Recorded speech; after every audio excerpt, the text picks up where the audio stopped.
Ethan Carter stood on the edge of the observation deck, staring out at the red sands of Mars. The view was breathtaking, but his mind was far from peaceful. He had always believed that diplomacy could bridge the gap between Earth and its Martian colonies. But today, everything changed. A loud alarm blared through the colony, startling him. Red warning lights flashed across the walls, casting an eerie glow over the room. Ethan turned to see Claire Bennett rushing toward him, her face pale and tense. She held the tablet in her hands, the screen filled with urgent messages. "Ethan," she said, her voice trembling, "we've been attacked." He froze, unable to process her words at first. "What do you mean? Attacked by who?" "Earth," Claire replied, her tone sharp with anger and disbelief. "They bombed the research facility outside the city. Dozens of people. They didn't make it." Her voice cracked as she spoke, and she looked away, trying to compose herself. Ethan felt a cold knot form in his stomach. The research facility was one of the most important sites on Mars. It housed cutting-edge experiments, projects that could shape the future of both planets. And now it was gone, reduced to rubble by an unprovoked strike. Why would Earth do this? The question burned in his mind, but he knew there was no time to dwell on it. The colony was already in chaos. People crowded into the streets, shouting and crying. Some were demanding answers, while others called for retaliation. Ethan could hear snippets of angry conversations as he followed Claire back to the command center. "They think we're nothing but a resource to exploit," one man yelled. "If they want war, we'll give them more." Inside the command center, the air was thick with tension. Screens displayed live footage of the destruction. Smoking craters where buildings once stood, debris scattered across the barren landscape. Emergency crews worked tirelessly to search for survivors, but the odds were grim. Ethan clenched his fists, struggling to keep his emotions in check. This wasn't just an attack, it was a message. Earth wanted to remind Mars of its power. Claire handed him the tablet, pointing to a report marked Urgent. It detailed the bombing, including satellite images showing Earth's military ships hovering near Martian airspace. "This wasn't random," she said quietly. "They targeted the facility because of Project Helios." Ethan's heart sank. Project Helios was supposed to be a secret, a groundbreaking energy project that could revolutionize life on Mars and beyond. If Earth knew about it, then someone must have leaked the information. But who? And why? Before he could ask, a young technician approached them, holding a damaged data drive. "We recovered this from the site," he explained. "It might still have some of the research files." Ethan took the drive, feeling its weight in his hand. Whatever was on it, it was more important than ever. Earth wouldn't stop until they got their hands on it, or destroyed it completely. As the hours passed, Ethan found himself caught between grief and determination. He thought about the lives lost and the fragile peace he had worked so hard to build. But he also thought about the future, a future where Mars could stand on its own, free from Earth's control. For now, though, survival came first. They needed to protect what remained of Project Helios, no matter the cost. Outside, the sun dipped below the horizon, painting the sky in shades of orange and red. Ethan watched it for a moment, wishing he could turn back time. But there was no going back, only forward. Ethan moved quickly through the crowded streets of the colony, clutching the damaged data drive tightly in his hand. The chaos around him was overwhelming. People shouting, alarms still ringing in the distance, but he couldn't afford to slow down. Claire had told him to find someone who could help make sense of the fragments on the drive. Someone smart, someone trustworthy. That's when he remembered Ava Morales. Ava wasn't like the others in the colony. She kept to herself, working long hours in the labs, and rarely speaking unless necessary. But everyone knew she was brilliant. If anyone could figure out what was left of Project Helios, it was her. Ethan found her in a makeshift shelter near the edge of the city, surrounded by scattered papers and half-empty coffee cups. Her dark hair was tied back messily, and her face looked tired, but her sharp eyes lit up when she saw him. "You're lucky I'm still alive," she said dryly, motioning for him to sit. "The bombing destroyed most of my work." Ethan hesitated before handing over the drive. He didn't know how much he could trust her, but he didn't have a choice. "This might have something left," he said. "We need to know what's on it." Ava plugged the drive into her laptop, her fingers flying over the keyboard as lines of code appeared on the screen. Minutes passed in silence, broken only by the hum of the computer. Finally, she leaned back with a sigh. "It's not much," she admitted, "but it's enough. There are fragments here, blueprints, equations, enough to rebuild part of the project." Ethan felt a flicker of hope for the first time since the attack. "What does it do?" he asked. Ava hesitated, glancing at him as if weighing her words carefully. "It's an energy source," she explained. "Clean, efficient, limitless. It could power entire cities, or fleets of ships. Whoever controls it has the upper hand." The implications hit Ethan like a punch to the chest. Earth hadn't just bombed them to send a message. They wanted this technology, and they were willing to destroy everything to get it. "We can't let them have it," he said firmly. Ava nodded, though her expression was grim. "Agreed, but keeping it safe won't be easy. They'll come for us again."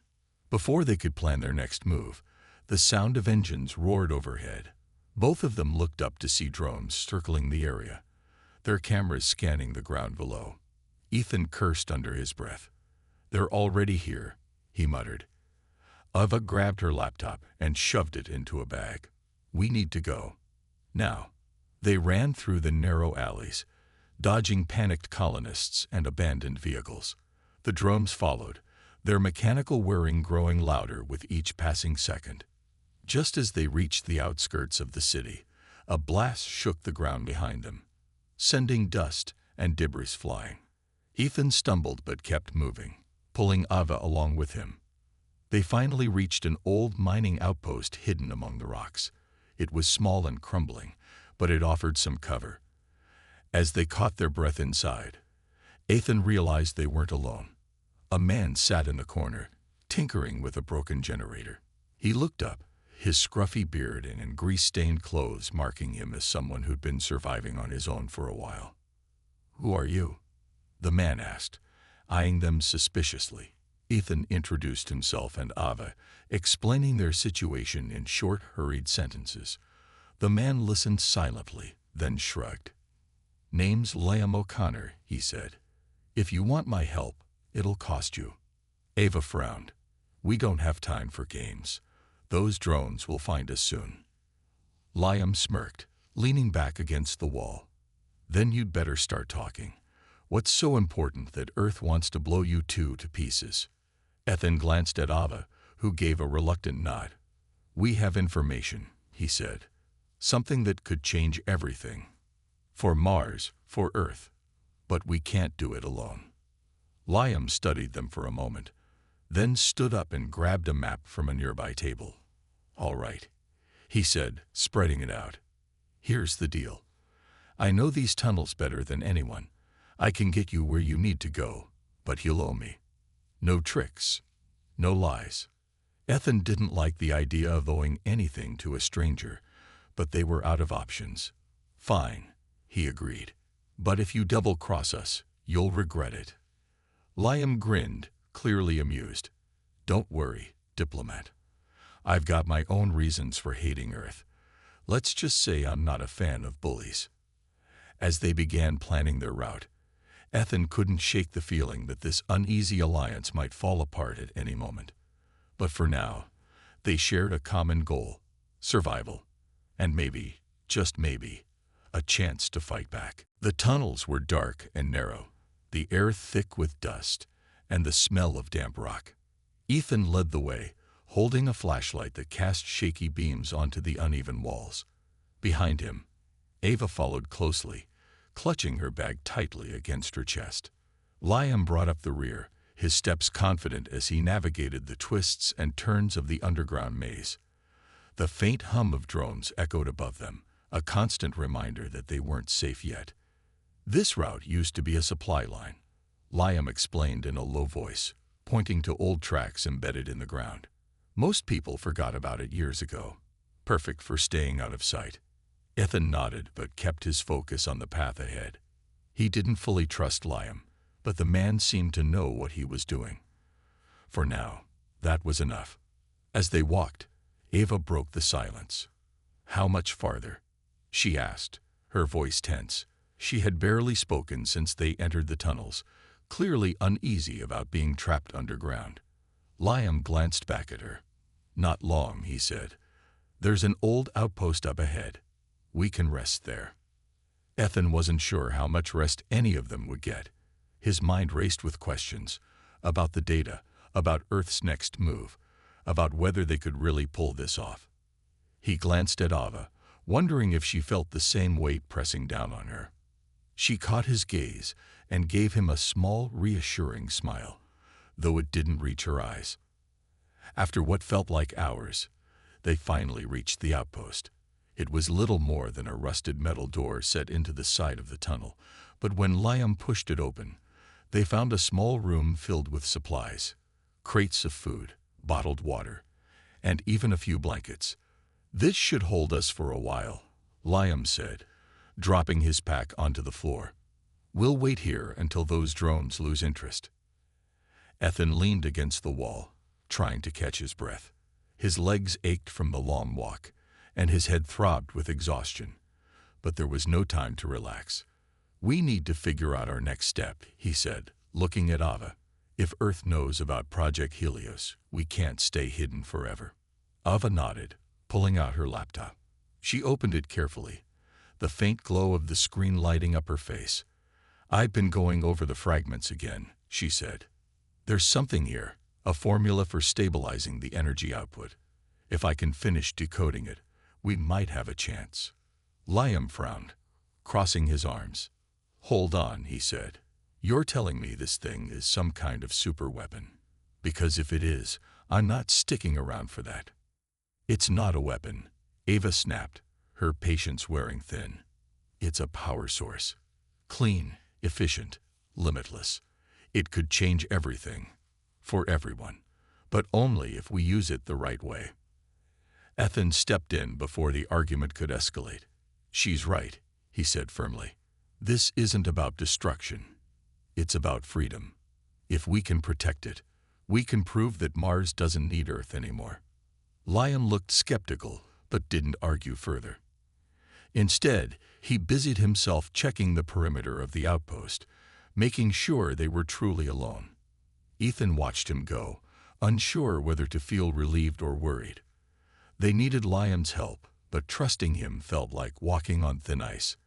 Hours passed in tense silence. Ava worked tirelessly on the laptop, her brow furrowed in concentration. Ethan paced the room, listening for any sign of danger. Outside, the hum of the drones had faded, replaced by the eerie quiet of the tunnels. For a moment, it almost felt peaceful, but Ethan knew better. Peace was fleeting. Suddenly, Ava gasped, breaking the stillness. "I think I've got it," she whispered, turning the screen toward Ethan. Lines of code scrolled across the display, along with diagrams and equations. Ethan didn't understand most of it, but one thing was clear. They had something valuable, something worth fighting for. Liam returned just as Ava closed the laptop. "What's the plan now?" he asked, his tone gruff but curious. Ethan met his gaze, determination hardening in his chest.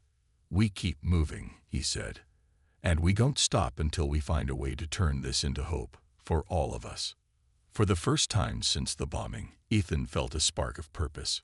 The road ahead would be dangerous, but they had a chance. And sometimes, that was all anyone needed. The group emerged from the tunnels just as the first light of dawn began to creep over the Martian horizon. The air was cold, and the ground beneath their boots crunched with frost. Ethan took a deep breath, trying to steady his nerves. They had made it out of the outpost alive, but the hardest part was still ahead. Liam led them toward a cluster of abandoned vehicles half buried in the red sand.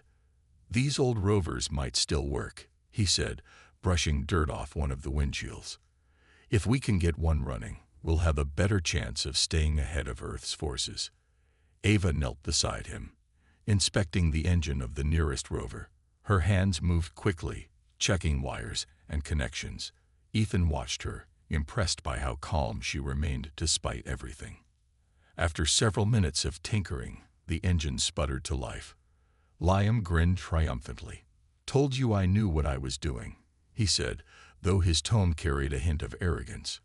Ethan climbed into the driver's seat, while Ava settled in the passenger side, clutching her laptop close. Liam hopped into the back, keeping an eye on the horizon. As they drove, the tension between them grew thicker. Liam broke the silence first. "So, diplomat," he said, leaning forward, "you really think this freedom for Mars talk is going to work? Last time I checked, Earth doesn't give up without a fight." Ethan gripped the steering wheel tightly. "I don't expect them to," he replied. "But if we play our cards right, we can show them that Mars isn't just some resource to exploit. We're people. We deserve a say in our future." Liam snorted. "That's cute. Real inspiring.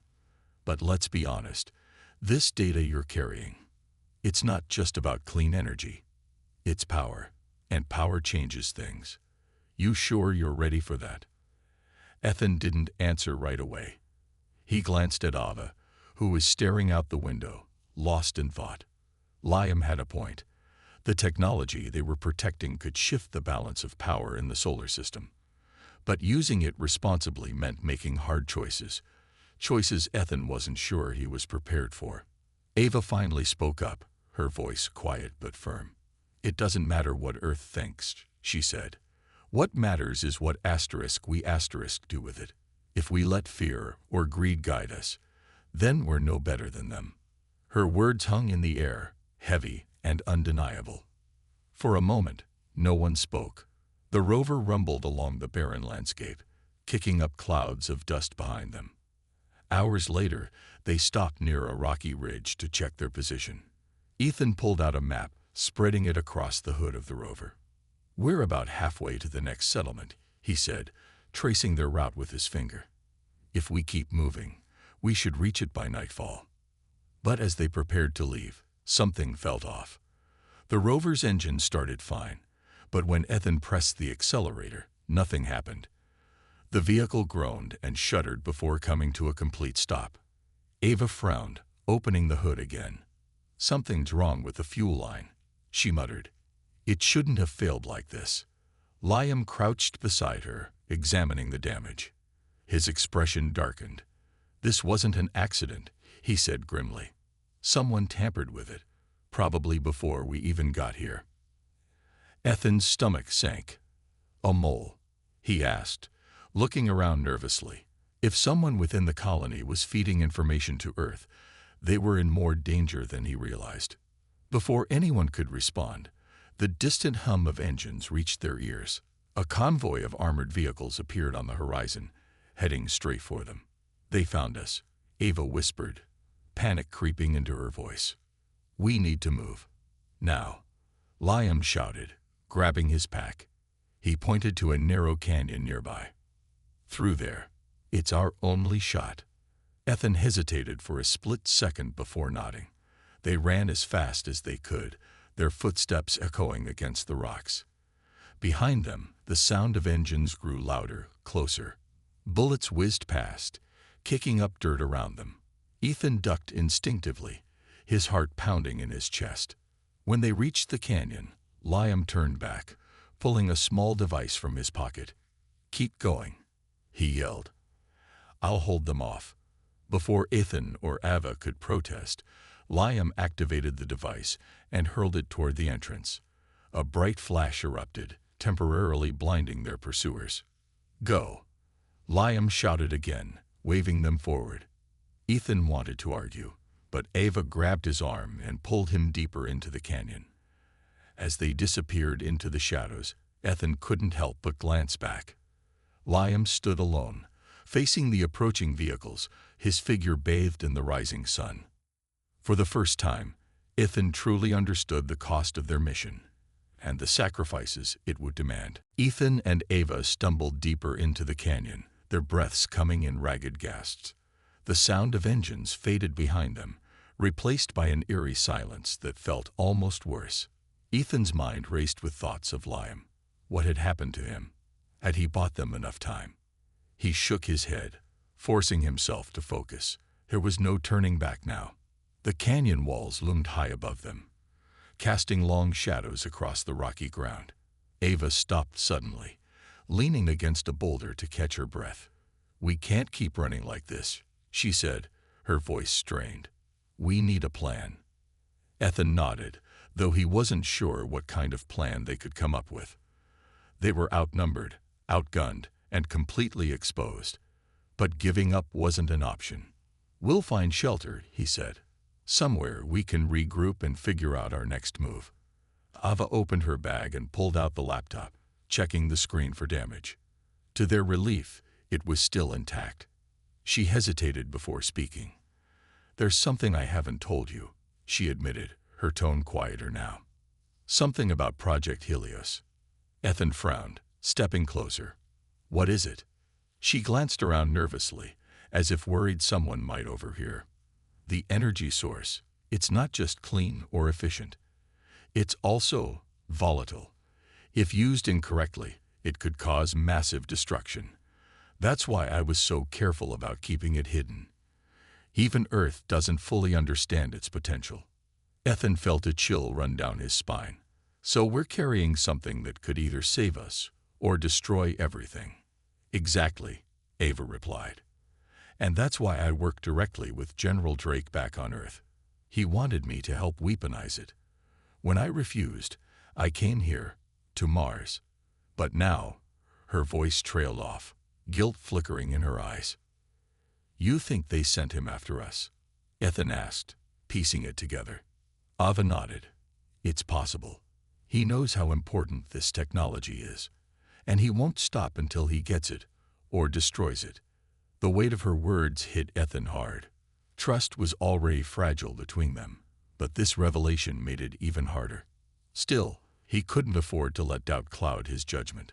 "We'll deal with that later," he said firmly. "Right now, we need to survive."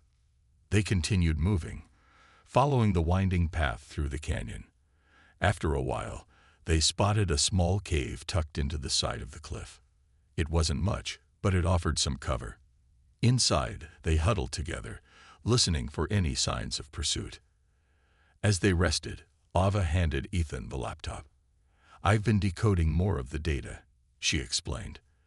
"There's a formula here, a way to stabilize the energy output. If we can finish it, we might have a chance to use it safely." Ethan stared at the screen, the lines of code meaningless to him. But he trusted Ava's expertise. "How long will it take?" he asked. "A few hours, maybe less," she replied. "But I'll need quiet. No distractions." He nodded, taking charge. "I'll keep watch. You focus on the work." For the next several hours, Ava worked tirelessly, her fingers flying over the keyboard. Ethan stood near the entrance of the cave, scanning the horizon for any sign of danger. His thoughts kept drifting back to Liam, and to the choices they'd been forced to make. Sacrifices seemed inevitable, but each one weighed heavier than the last. Finally, Ava leaned back with a sigh. "I think I've done it," she said softly. "The formula is complete. We can stabilize the energy now." Ethan felt a surge of hope, but it was short-lived. Outside, the distant rumble of engines returned, growing louder with each passing second. Earth's forces hadn't given up. They were closing in. "We need to move again," Ethan said, helping Ava pack up the laptop. As they prepared to leave, Ava grabbed his arm, her expression serious. "If things go wrong, if we don't make it, you need to promise me something." "What?" he asked, his voice barely above a whisper. "Promise me you won't let them use this for war," she said. "No matter what happens, this has to be about peace." Ethan looked into her eyes, seeing the same determination that burned within him. "I promise," he said, and for the first time, he truly believed they might stand a chance. Ethan and Ava moved cautiously through the Martian night, sticking to the shadows as they approached New Houston. The city was a sprawling maze of domes and towers, its lights glowing faintly in the distance. It was Earth-controlled territory, heavily guarded and monitored. Getting inside undetected would be nearly impossible, but they had no other choice. "We'll need disguises," Ethan whispered, glancing at Ava. She nodded, already thinking ahead. They scavenged what they could from an abandoned supply shed near the outskirts: old coats, hats, and scarves to cover their faces. Ava even found a pair of goggles that helped mask her identity. "This will have to do," she said, adjusting the strap on her bag. As they neared the checkpoint, Ethan's heart pounded in his chest. Guards patrolled the gates, their rifles slung over their shoulders. Cameras scanned every angle, and drones hovered overhead. Ava nudged him gently. "Stay calm," she murmured. "Act like we belong here." They joined a group of traders waiting to enter the city. Most were locals, hauling carts filled with goods. Ethan and Ava blended in, pushing a rickety cart they'd borrowed from the shed. The guards glanced at them briefly but didn't stop them. Ethan held his breath as they passed through the gate, expecting alarms to blare at any moment. But none did. Inside, the city buzzed with activity. People hurried along the streets, their faces tense and weary. Propaganda posters lined the walls, displaying bold letters that read, *Unity through strength. Screens above broadcast messages from Earth, praising General Drake and condemning Martian rebels as terrorists. Ethan clenched his fists, anger simmering beneath the surface. "This way," Ava whispered, leading him toward a quieter part of the city. They slipped into an alley, where she pulled out the laptop. "I've been tracking signals from Earth's surveillance network," she explained. "If we can tap into one of their terminals, we might find proof of their plans, evidence we can use against them." Ethan nodded, though the risk was enormous. Breaking into a secure facility would mean certain capture if they were caught. Still, they couldn't let fear hold them back. "Where do we start?" he asked. Ava pointed to a nearby building, a low gray structure with reinforced doors and armed guards stationed outside. "That's the communications hub," she said.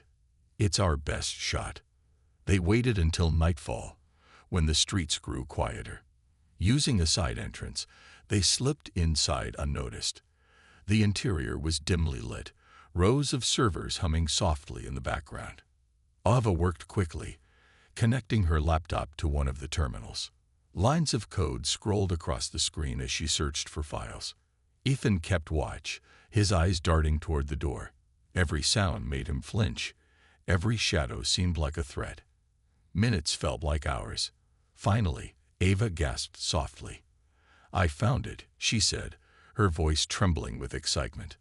On the screen were documents detailing Earth's operations, troop movements, bombing targets, even recordings of General Drake discussing Project Helios. "This is it," Ethan said, his voice barely audible. "This could turn everything around." But before they could leave, footsteps echoed in the hallway. Someone was coming. Ava frantically copied the files onto a portable drive, while Ethan prepared to face whoever entered. The door creaked open, revealing a guard holding a flashlight. For a moment, time froze. Then Ava stepped forward, surprising both the guard and Ethan. "Wait," she said calmly. "You don't want to do this." The guard hesitated, confused. "Who are you?" he demanded. "I used to work for General Drake," Ava admitted, lowering her voice. "He sent me here to retrieve something. Something dangerous. If you let us go, you'll be doing the right thing. For Earth and for Mars." The guard stared at her, uncertainty written all over his face. After a long pause, he stepped aside. "Go," he muttered, "before I change my mind." Ethan and Ava didn't hesitate. They slipped out of the building and disappeared into the night, clutching the drive that held the truth and the power to change everything. Ethan and Ava didn't stop running until they were far from Houston, their lungs burning and legs aching. They collapsed behind a cluster of rocks, hidden from view. The drive containing the stolen files felt heavier than ever in Ethan's pocket. He glanced at Ava, her face pale but determined. "That was too close," he said, his voice hoarse. Ava nodded, clutching her laptop tightly. "We got what we needed, though," she replied. "Now we just have to figure out how to use it." As they caught their breath, Ava opened the laptop and began reviewing the files. Her fingers moved quickly over the keyboard, scanning through pages of data. Ethan watched her, trying to make sense of the jumble of numbers and codes on the screen. "What are you looking for?" he asked. "Anything that can expose Earth's plans," she said. "Proof of their attacks, their lies. Anything that will show the colonies the truth." She paused, her eyes narrowing as she read something on the screen. "There's more here than I thought. Records of secret meetings, orders for bombings, even evidence that Earth sabotaged Mars' food supplies last year." Ethan's stomach churned. He had suspected Earth's cruelty went deep, but seeing it laid out so clearly made him sick. "This could turn the tide," he said quietly. "If people see this, they'll have no choice but to fight back." Ava hesitated, her fingers hovering over the keyboard. "There's a risk, though. If we release this information, and it falls into the wrong hands." She trailed off, her expression darkening. "It could start a war." "We're already at war," Ethan interrupted, his tone firm. "The difference is, now we'll have the truth on our side." Before they could decide what to do next, a distant rumble shook the ground. Ethan turned sharply, spotting a cloud of dust rising on the horizon.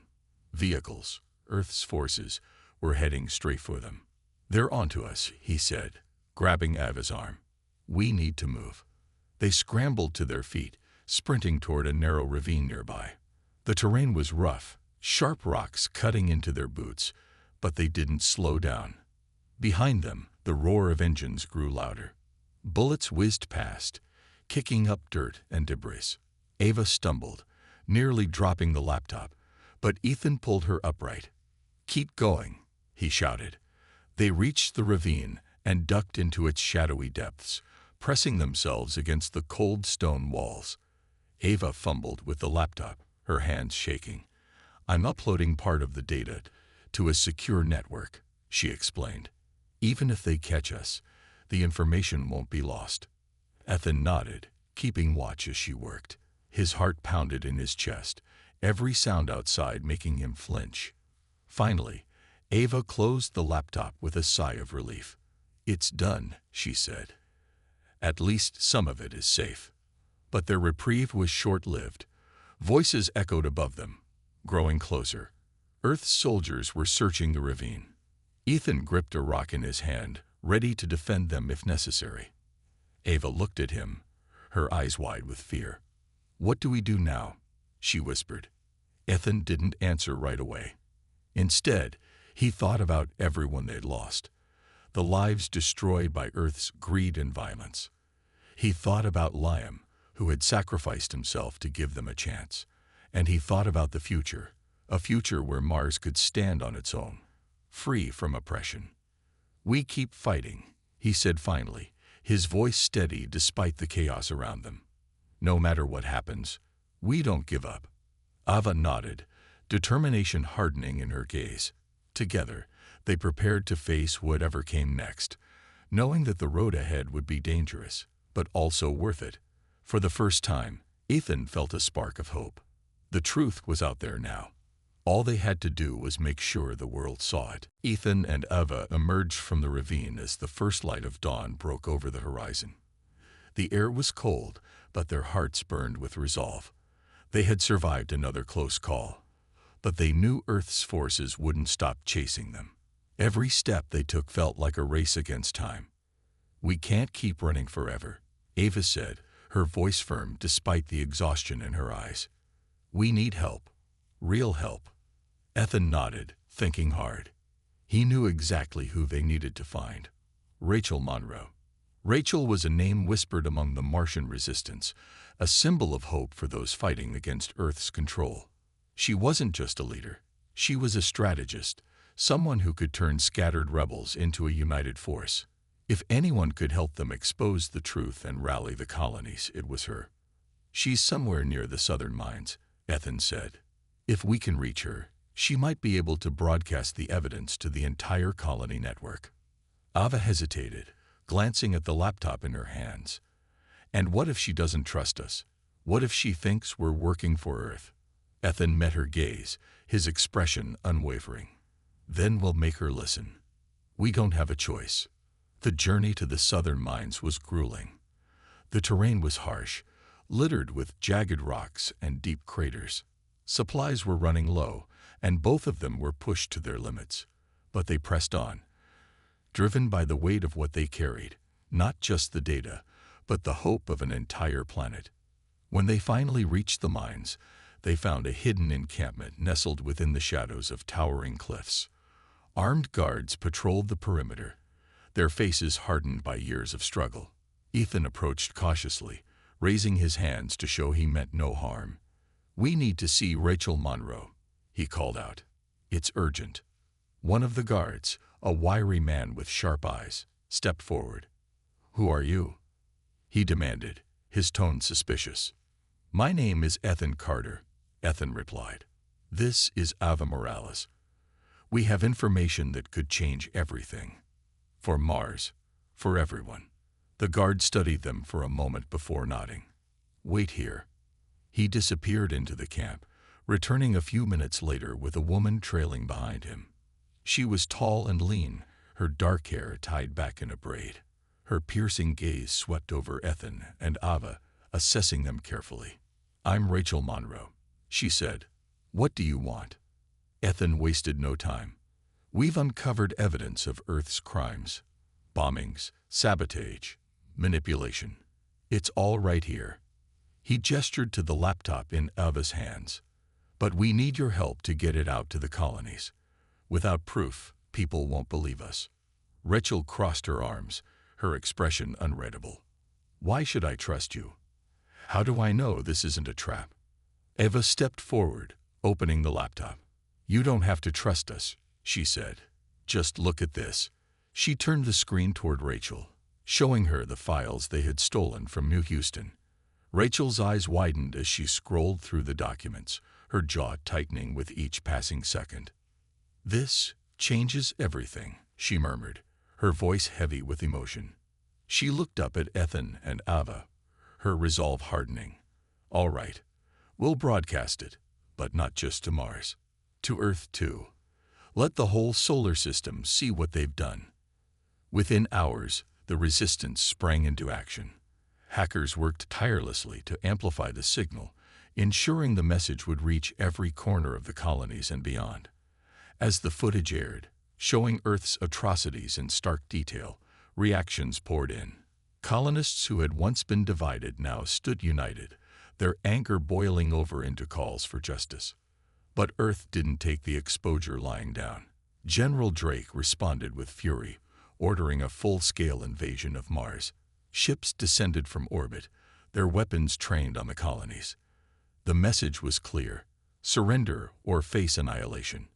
Ethan watched the skies darken with dread, knowing the fight was far from over. But as he stood beside Ava and Rachel, surrounded by rebels ready to defend their home, he felt something he hadn't felt in a long time: hope. Mars may have been outnumbered, but they weren't broken. Not yet. The invasion began at dawn, the Martian sky lit up by streaks of fire as Earth's ships unleashed their weapons. Explosions rocked the ground, sending shockwaves through the air. Ethan, Ava, and Rachel stood in the heart of the resistance camp, watching as chaos unfolded around them. The colony was under attack, but they weren't going down without a fight. "We need to hit them where it hurts," Rachel said, her voice steady despite the destruction outside. She pointed to a holographic map of the region. "Their orbital command center. It's the nerve of their operation. Take that out, and we cripple their fleet." Ethan swallowed hard. The plan was risky, suicidal, even, but they didn't have another option. "How do we get there?" he asked. Rachel handed him a small device. "This will override their security systems. Once inside, you'll have exactly 5 minutes to disable the core." After that, she didn't finish the sentence, but Ethan understood. If they failed, Mars would fall. Ava stepped forward, determination blazing in her eyes. "I'm coming with you," she said firmly. "You'll need me to handle the tech." Ethan nodded, knowing she was right. Together, they prepared for the mission, strapping on makeshift armor and arming themselves with whatever weapons they could find. Rachel gave them one last look before sending them off. "Make it count," she said simply. The journey to the orbital command center was harrowing. Earth's forces had set up checkpoints everywhere, forcing Ethan and Ava to take a dangerous route through abandoned tunnels. The air was thick with dust, and every step felt heavier than the last. But they pushed forward, driven by the knowledge that failure wasn't an option. When they finally reached the command center, they found it heavily guarded. Soldiers patrolled the perimeter, their rifles at the ready. Ethan and Ava exchanged a glance, silently agreeing on a plan. Using the shadows to their advantage, they slipped past the guards and entered through a service entrance. Inside, the facility buzzed with activity. Technicians worked frantically at consoles, while officers barked orders over comm systems. Ethan and Ava moved quickly, sticking to the edges of the room. Ava connected the override device to a terminal, her fingers flying over the keyboard. "Almost there," she whispered. But their presence didn't go unnoticed. An alarm blared, red lights flashing across the walls. Guards rushed toward them, weapons drawn. Ethan stepped in front of Ava, firing back to buy her time. Bullets ricocheted off the walls, the sound deafening. His heart pounded as he fought to hold them off, every second feeling like an eternity. Finally, Ava shouted, "It's done. Let's go." They sprinted toward the exit, the countdown ticking in their ears. Behind them, the core began to overload, sparks flying from the machinery. The building shook violently, warning alarms screaming. They barely made it outside before the explosion erupted, a massive fireball lighting up the sky. Ethan and Ava collapsed onto the ground, shielding themselves from the blast. When the dust settled, they looked up to see Earth's ships faltering, their systems disrupted by the destruction of the command center. For a moment, there was silence. Then cheers erupted from the resistance fighters below, their voices carrying across the battlefield. Ethan turned to Ava, relief washing over him. "We did it," he said, his voice trembling. Ava nodded, tears streaming down her face. "But this isn't the end," she replied softly. "It's just the beginning." As they stood together, watching the remnants of Earth's fleet retreat, Ethan felt a glimmer of hope. The fight for Mars' freedom had only just begun, but for the first time, they truly believed they could win. The battlefield was quiet now, the smoke slowly clearing from the Martian sky. Ethan stood on a ridge overlooking the colony, his body weary, but his spirit unbroken. The victory had come at a cost. Homes destroyed, lives lost. But it was a turning point. Mars had shown Earth that it wouldn't back down. Ava walked up beside him, her face lined with exhaustion, but also a quiet pride. "We did what we set out to do," she said softly, breaking the silence. "But rebuilding won't be easy." Ethan nodded, his gaze fixed on the horizon. "No, it won't. But we've proven something important, that we can stand together. That's a start." Rachel joined them moments later, her sharp eyes scanning the landscape. "The resistance is stronger now," she said. "People are ready to fight for their future, but this isn't just about winning battles. It's about creating something better." Ethan turned to her, his expression thoughtful. "What happens next?" Rachel hesitated before answering.